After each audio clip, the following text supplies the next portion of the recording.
E agora a gente conversa com o economista Adeodato Volpi Neto, que estava com algum problema, acho que a gente estava com problema de conexão, né, Adeodato? Infelizmente a gente vai ter pouco tempo para a entrevista, mas já queria te perguntar direto ao ponto, qual que é a tua expectativa então para essa semana da definição de novos nomes para ministérios de Lula e principalmente para o planejamento?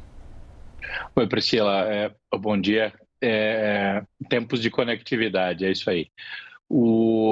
Acho que, assim, você acabou de citar uma frase sobre o mercado. O que eu costumo dizer desde os tempos da crise de 2008 nos Estados Unidos é que o mercado não tem medo de crise, ele tem medo do escuro, né? Acho que o movimento que a gente fez de geração de expectativa em uma eleição majoritária, ela fica muito marcada quando você tem, primeiro, aquilo que, sei lá, pode ser chamado de um atraso na determinação de qual vai ser o caminho, quanto um choque de realidade para precificar aquilo que ficou dito como algo muito mais expansionista, né? Muito mais difícil de se administrar.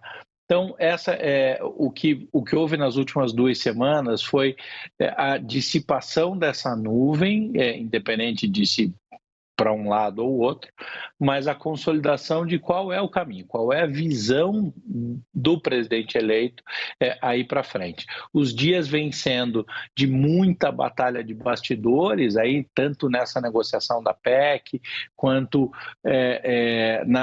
num jogo de força aí entre o próprio legislativo e o executivo, né?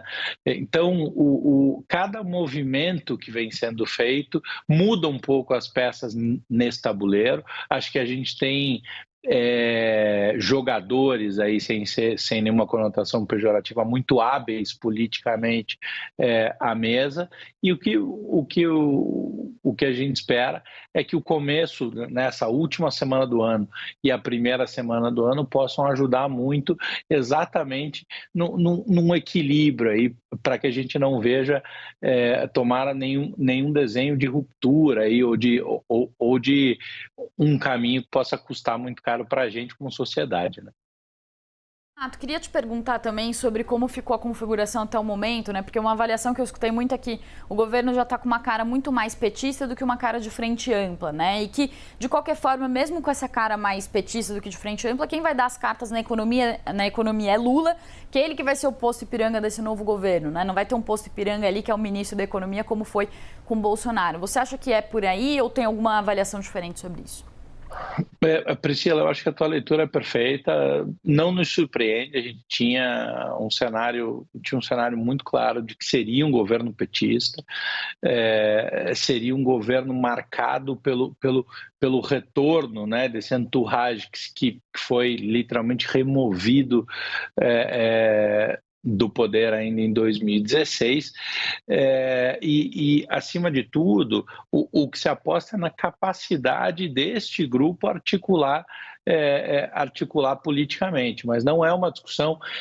Eu não imaginava a formação de um governo de frente ampla. Quanto ao Lula ser efetivamente quem vai mandar na política econômica, o que a gente espera, tem até esse final de semana muitas opiniões e muitos textos foram publicados, mas um em especial me chamou a atenção, que cita que o Lula que gerou emprego, se eu não estou enganado, é do Lacerda, que disse que o Lula que gerou emprego foi o Lula paz e amor, né?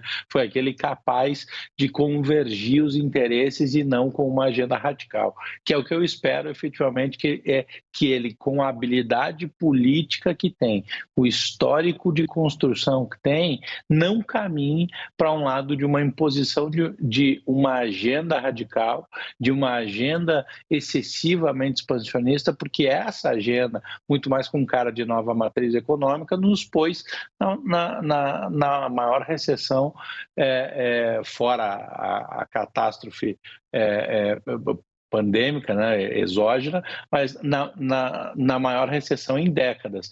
Agora, aquele que conseguiu convergir, aquele que entendeu como funciona estruturalmente a nossa economia e a nossa inserção no cenário internacional, aquele foi capaz, sim, de gerar emprego e de fazer com que o país prosperasse em um momento importante, inclusive internacionalmente, existe essa oportunidade.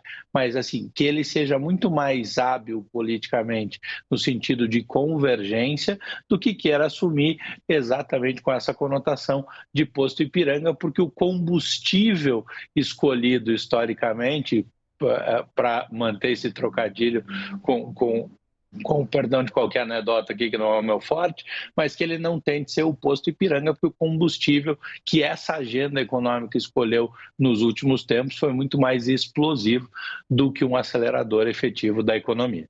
Pois é, obrigada pela entrevista, Deodato. Acho que a gente tem escutado muito isso, né? O Lula 3 está parecendo muito mais Lula 2, por enquanto, do que Lula 1. A ver como que isso vai ficar e os impactos para a nossa economia. A gente conversou com o economista Adeodato Volpi Neto. Muito obrigada e uma boa última semana do ano para você.